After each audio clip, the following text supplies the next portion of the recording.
신약성경 요한복음 4장 1절부터 10절까지만 봉독합니다.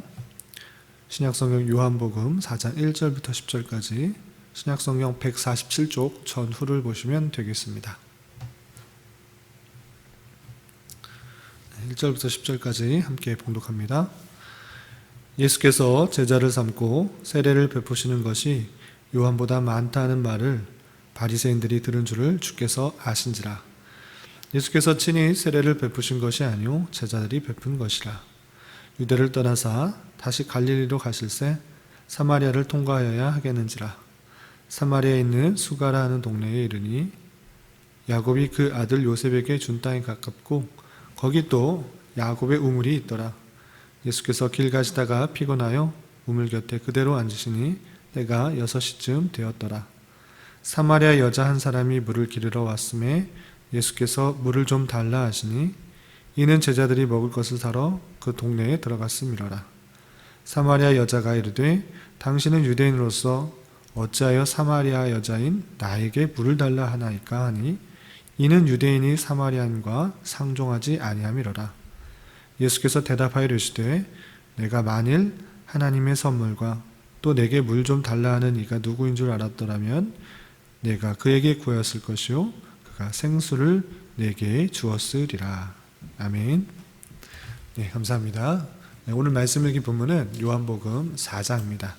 요한복음 4장은 크게 두 가지 내용으로 되어 있습니다.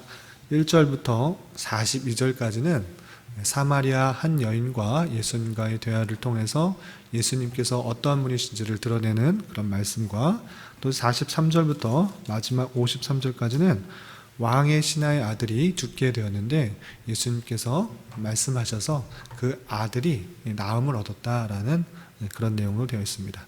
물론 그냥 낳은 표적을 밝히는 것에 그치는 것이 아니라 예수님께서 어떠한 분이신지를 밝혀주는 그런 사건이다라고 할 수 있겠습니다. 내용을 구체적으로 좀 다 살펴보기는 좀 제한이 되니까 핵심적인 내용들로 위주로 또 살펴보도록 하겠습니다. 우선 사마리아 여인과 또 예수님께서 대화하는 내용을 통해서 예수님께서 어떤 분이신지를 증거하고 있는 그 내용들을 살펴볼 텐데, 우선 어제 말씀을 읽었던 3장에서 나왔던 주 인물은 니고데모였습니다. 니고데모는 유대인의 대표적인 그런 한 인물이다라고 할 수가 있는 것입니다. 그래서 정통 유대교를 대표하는 인물이 니고데모였다면 니고데모에게 예수님께서 어떤 분이신지를 드러내는 말씀이 3장이다라고 생각할 수 있고요. 4장에서는 이방 여인이라고 생각할 수 있는 보잘것없고 또 힘이 없어 보이는 한 사마리아의 한 여인을 통하여서 예수님께서 어떠한 분이신지를 드러내는 그런 말씀으로 되어 있다라고 이해하시면 될 것입니다. 그래서 요한복음의 목적이 예수님께서 어떠한 분이신지를 드러내는 것, 예수님께서 단순히 사람이 아니고 능력 많은 그런 선지자로 국한되는 것이 아니라 하나님의 아들이시오 또 생명이시라는 것들을 드러내기 위해서 요한복음이 작성되고 또 기록되었을 텐데, 3장을 통해서는 정통 유대인의 한 인물을 통해서 예수님이 어떠한 분인지를 드러내는 것이고요. 4장에서는 이방 여인처럼 여기는 사마리아 여인에게 예수님께서 어떤 분이신지를 드러내는 내용으로 되어 있다, 이렇게 이해하시면 될 것입니다. 그럼 내용을 조금 살펴보도록 하겠습니다. 예수님께서 이제 사마리아로 지나가는 일이 생겼던 것입니다. 제자들과 함께 이곳저곳 다닐 때에 여러 곳을 지나게 되셨는데 마침 사마리아의 수가라고 하는 곳에 이르러서 그곳을 지나게 되었습니다.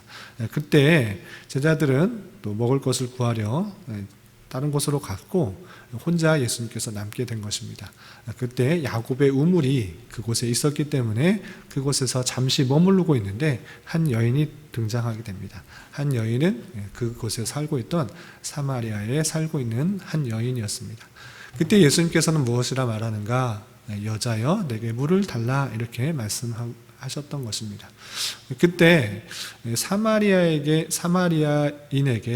물을 달라 하는 것, 그것은 좀처럼 보기가 쉽지 않은 일이었습니다. 왜냐하면 유대인들은 사마리아 사람들을 이방 사람들처럼 생각했던 것입니다.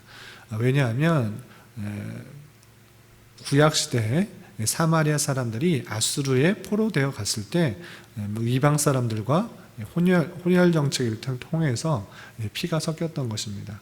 그래서 피가 섞였을 뿐만 아니라 그 문화가 또 하나님을 온전히 섬기는 문화에서 많이 변질되었기 때문에 정통 유대인으로서는 그 사마리아 사람을 이방 사람처럼 생각했습니다. 그러니까 하나님의 백성이 아니고 하나님의 택하신 백성이 아니다라는 그렇게 생각을 하였던 것입니다. 그렇기 때문에 가까이도 하지 않았던 그런 모습이 있었던 것입니다. 그러한 모습일진데 예수님께서는 그런 모든 전통이나 전례들을 다 폐하시고 사마리아 여인에게 물을 달라 이렇게 말씀하십니다. 그럴 때 그 여인은 내가 누구인지 아십니까? 내가 사마리아 여인인데 보통 유대인들은 사마리아 사람과 상종도 하지 않는데 당신은 어떻게 나에게 이렇게 물을 달라 이렇게 말씀하십니까? 이렇게 묻게 됩니다. 그러자 예수님께서는 내가 물을 달라고 하는 것 때문에 이렇게 궁금해하느냐? 내가 만일 하나님의 선물과 또 내게 물 좀 달라는 이가 누구인 줄 알았다면, 내가 물 달라고 했던 내가 누구인지 알았다면 네가 오히려 그에게 물을 구하고 생명을 구하고 생수를 구하였을 것이다 이렇게 말하게 됩니다. 그러자 사마리아 여인이 이렇게 말합니다. 우리 조상 야곱이 이 우물을 우리에게 주셨고 또 여기서 자기와 자기 아들들과 짐승을 다 마셨는데 당신이 야곱보다 더 큽니까? 이렇게 묻는 것입니다.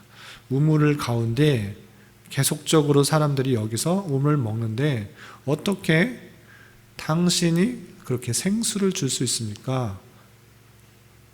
오히려 그 야곱이 판 사람보다 파서 사람들에게 준 그런 우물 물보다 훨씬 더 큰 사람입니까? 어떻게 당신이 생수를 줄 수 있습니까? 이렇게 묻게 되는 것입니다.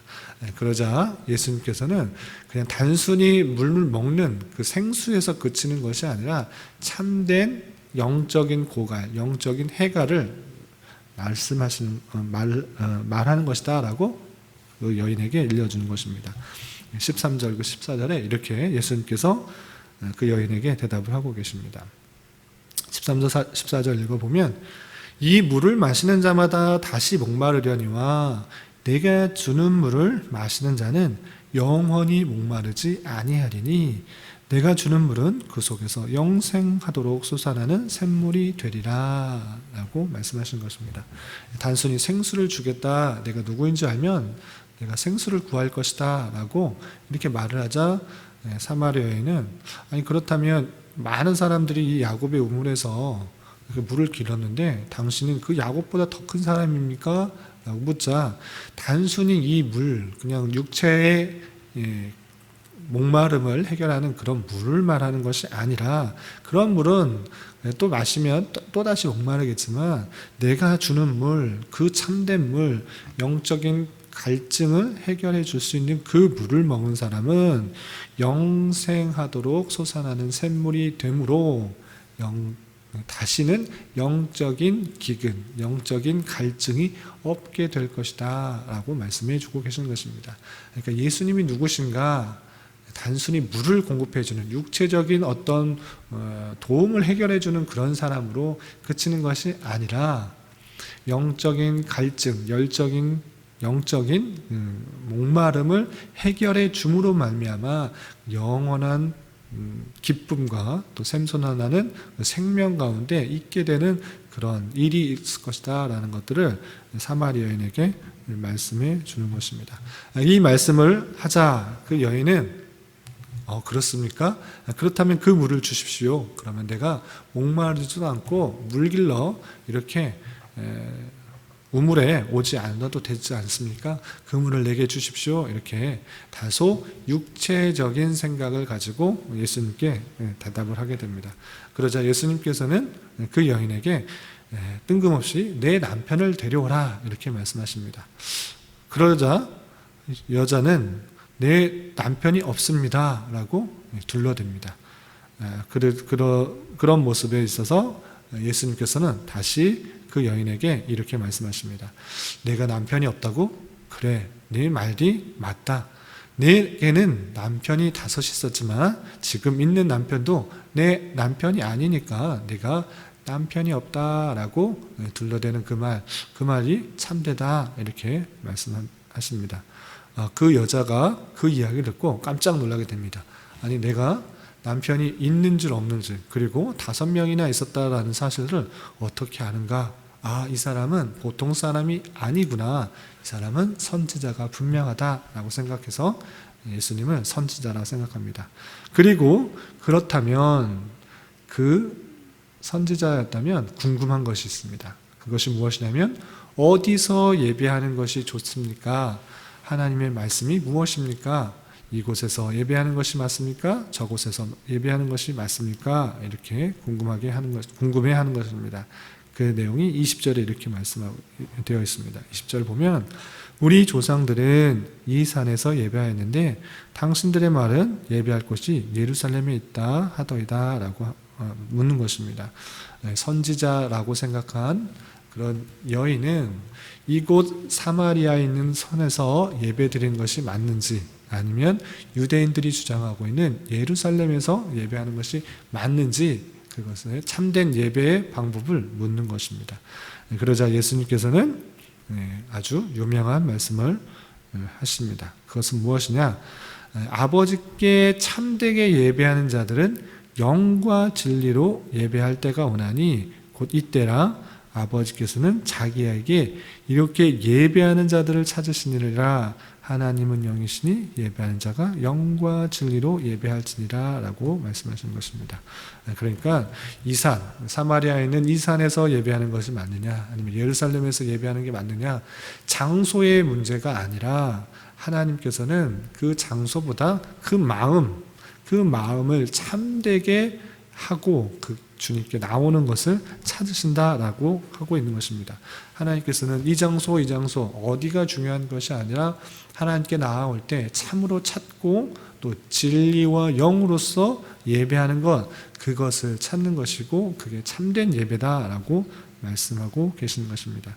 하나님이 영이시기 때문에 예배할 때 어떤 장소라기보다는 영과 진리로, 여기서 영과 진리로라고 했을 때는 성령으로 진리된 성령의 말씀으로 성령의 바른 내용을 가지고 성령을 통하여서 하나님께 나아가는 것, 그것이 참된 예배다 이렇게 말씀해 주고 계시는 것입니다.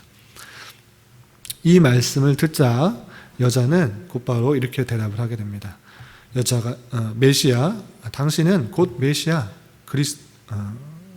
곧 그리스도라 하시는 이가 오실 줄을 내가 아노니 그가 오시면 우리 모든 것을 우리에게 알려주시리라 라고 말을 하고 있습니다. 그 이야기를 듣자 여자가 맞습니다. 예수님께서 오시면 그리스도가 오시면 우리에게 모든 것을 알려주게 될 것입니다. 이렇게 말을 하자 예수님께서는 비로소 자신을 이렇게 밝히게 됩니다. 26절 예수께서 이르시되 내게 말하는 내가 그라 하시니라. 그렇게 네가 말하고 있는 메시아 그리스도가 바로 나다 이렇게 표현하고 있는 것입니다. 그래서 자신이 메시아임을 사마리아 여인에게 잘 밝혀주고 있는 것입니다. 그렇게 말씀을 듣자 예수님이 그리스도다, 예수님께서 그리스도다라는 것들을 그 여인에게 알리자 그 여인은 다른 사람들에게 와서 예수님을 증거하고 밝히는 내용이 27절부터 42절까지 쭉 이렇게 나와 있습니다. 간단하게 몇 구절 보면 28절 보면 여자가 물동이를 버려두고 동네로 들어가서 사람들에게 이르되 내가 행한 모든 일을 내게 말한 사람을 와서 보라. 이는 그리스도가 아니냐 하니 그들이 동네에서 나와 예수께로 오더라. 그 사이에 제자들이 청하여 이르되 랍비여 잡수소서. 이르시되 내게는 너희가 알지 못하는 먹을 양식이 있느니라. 여기 보면 27절 28절에서 그 여인이 자신이 만난 사람이 누구인지를 온전히 깨닫자 보인 반응은 무엇인가?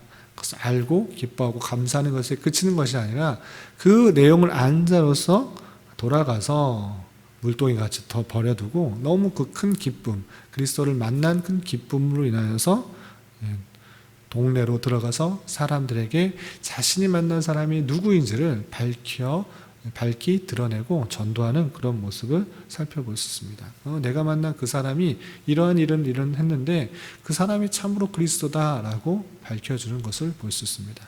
이 내용을 통해서 또 우리가 전도의 방향, 전도의 일반적인 방법들을 생각해 볼 수 있습니다. 그것은 무엇이냐면 억지로 잘 알지도 못하는 예수 그리스도를 내가 전도해야 하니까 복음을 전한다.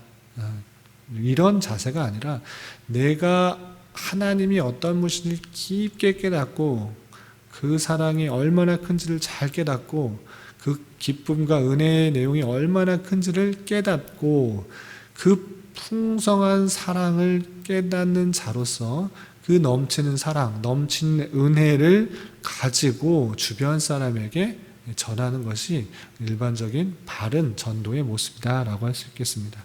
내가 잘 알지도 못하는데, 내가 깨닫지도 못하는데 전할 수가 없는 것입니다.